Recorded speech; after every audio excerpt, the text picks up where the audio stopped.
শবে বরাতের মতো এত বড় সওয়াবের কাম, তারপরে মিলাদের মতো এত বড় সওয়াবের কাম, এগুলো আমরা কেন করব না?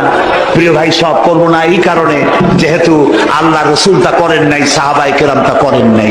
নবী যা করেছেন, সাহাবায়ে কেরাম যা করেছেন, ওইটার অনুসরণের মধ্যেই কল্যাণ, এর বাইরে কোনো কল্যাণ নাই। লাইলাতুন নিসফে মিন শাবানের পরের দিনে রোজা রাখার ব্যাপারে দুটো হাদিস আছে, দুটোই জাল পর্যায়ে। এই রাত্রিতে ভাগ্য লেখা হয়, এই মর্মে যত কথা আছে সবই জাল কথা। এই রাত্রিতে রুটি খাওয়া, উৎসব করা, বাতি জ্বালানো, মসজিদে সমবেত হয়ে ইবাদত বন্দেগী করা, এগুলো বিদআত। সবে বরাত টরাত এগুলি কিছুই নাই। এই রাতের কোনো খাস ইবাদত নাই।